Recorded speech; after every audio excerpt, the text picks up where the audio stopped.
Hello everyone, welcome to my next Bee Gees album review. Today we're going to 1981's Living Eyes, the best, in my opinion, artistic work of any artist post-1970s. This was the album that was most underrated, but had some of the most classic gems that were to be discovered over the decades and really hasn't even been truly appreciated to this very day. I believe that much of this album's worth will be realized in the future still. This album came out in the aftermath of disco, when the final embers of that heated period were finalized.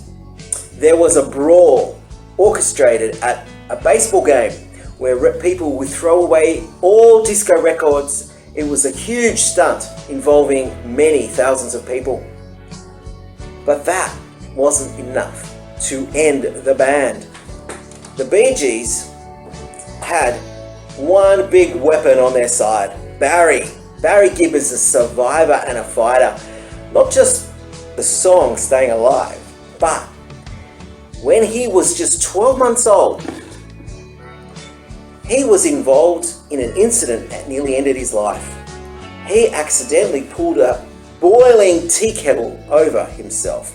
It poured all over his stomach, his chest, and took him to hospital in critical condition with just 20 minutes to live.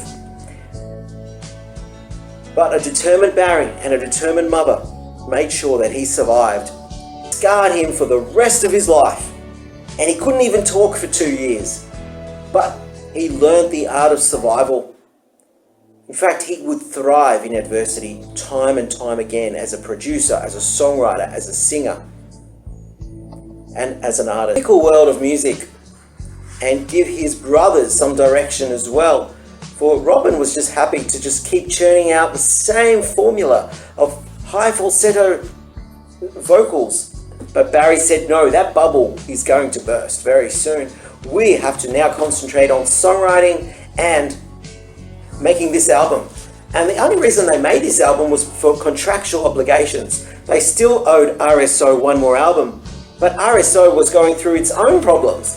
They were disbanding, they were being bought out by a bigger company, Polydor Records. And the Bee Gees were also suing at that time their manager, Robert Stickwood, their longtime friend and manager, for mismanagement and money that they claimed was owed to them. So this album was never ever going to see hit status that it deserved. And I believe that its full value has still not been realized and will only be realized well into the future. This is what classics are made of. This is the greatest artistic endeavor post-1979 from anybody. Keep in mind, 1980s was a little bit of a recycled period, even though it didn't feel like it. The music was amazing. We had some songs we'd never heard before, produced in those great electronic formats with danceable electro grooves. But it was really a hybrid of bands like Kraftwerk, Eurobeat sound of ABBA, as well as bands like Japan and other new wave bands, Roxy Music, who really set the tone for the 1980s at the end of the 70s. So there was never going to be anything really new to come out from the 1980s, even though the music was so fresh because of its production. But this album is different. This album is still very Bee Gees, but a very different, darker side of the Bee Gees. No more falsettos, no more good times, as in the disco period. Now they are reckoning with the end of that era. Now they're sounding a little bit more like Exile with Kiss You All Over, where there's a lot of their synthesizers. There's this darkness to the songs that really encourage you to look into their lyrics and to understand what they're about. I'll give you an example, Living Eyes. That song is really about existential state of beingness, of being one with that which you are observing. No doubt he's probably referring to the lady with the beautiful eyes, the lady of his infatuation. It could be anything that alludes to aliveness, living, harmony. This album has beautiful lush harmonies.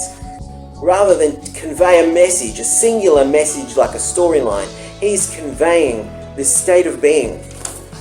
Living eyes, when under the sun, don't cry. No war in my mind, the state of my heart. Living eyes, when out in the rain will fall, the day I deny the face of my love. What if we were all there? Would there be any illusion? And it could be in love with the eyes, perhaps, of the woman of his infatuation, but it could also be the petals of that lotus flower, or that sunset, the embers of the sun. It could be anything at all, anything that you're in love with. And most importantly, it captures this very moment.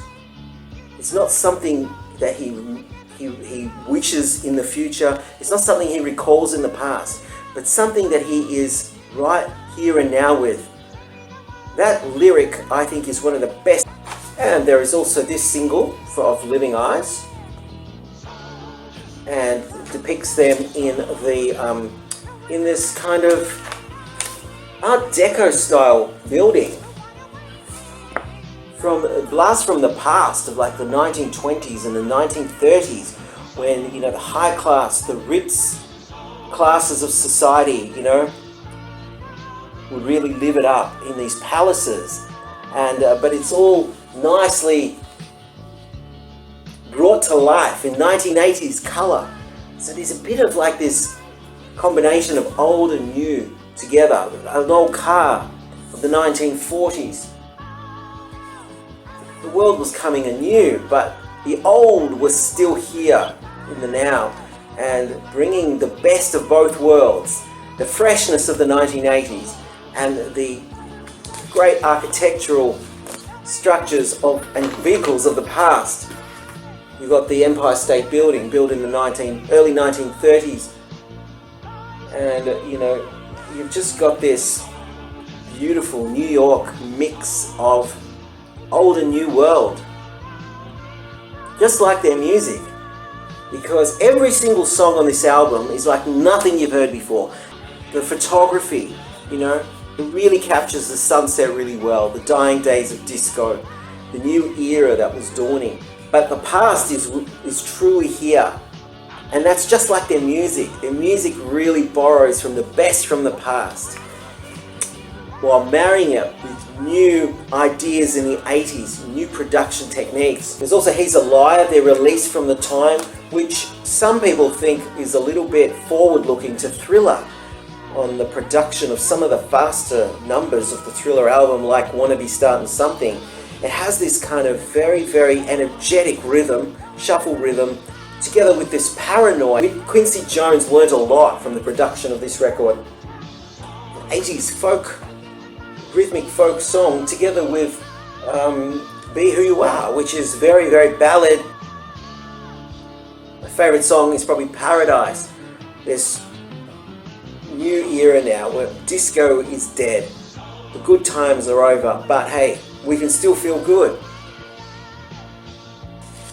And this album is made with so much love and such great musicianship. If you read who's who on this album, it's no surprise. It's a who's who of the music business. You've got Don Felder of the Eagles, Porcaro, who worked with Toto and Steely Dan. I love Steely Dan, by the way. I think that's the most creative and inventive band of the 1970s. You've got Richard T, who worked with Paul Simon and George Harrison, George Terry, who worked with Eric Clapton and ABBA, and Steve Gadd, who worked with James Taylor and Chick Corea. Rather than just use their normal band, they actually expanding here. They're happy to put their egos aside and say, hey, we need help here, so we're going to get the best band we can possibly get. And they got a fantastic band who obviously gave a lot of input into the production of the song. There's also Be Who You Are, the only song with falsetto. Be Who You Are sounds like it could be from some epic movie about heartbreak. It's accompanied by dramatic production with an ethereal and dreamy soundscape. It might have been a commercial failure, But Living Eyes is an artistic success. It proved that they are an artist. First and foremost, they are artists, and they are to be reckoned with some of the best of that decade. The German comp that came out at the time, and it included Living Eyes on it. It included also Paradise as well, which is probably my favourite song on the album. Alongside their classics going back to 1967, it says here, Bee Gees' greatest hits since 1967, and it's got also some unexpected songs like In the Morning and I.O. I.O. Oh, it's also got He's a Liar. So this is a fantastic compilation which I would recommend, but it's not a principal compilation that you have to have. But yeah, it's very nice. And also, this is a little pet favourite of mine. This is the Japanese CD from about, I think, 2014. And also, I highly recommend this book.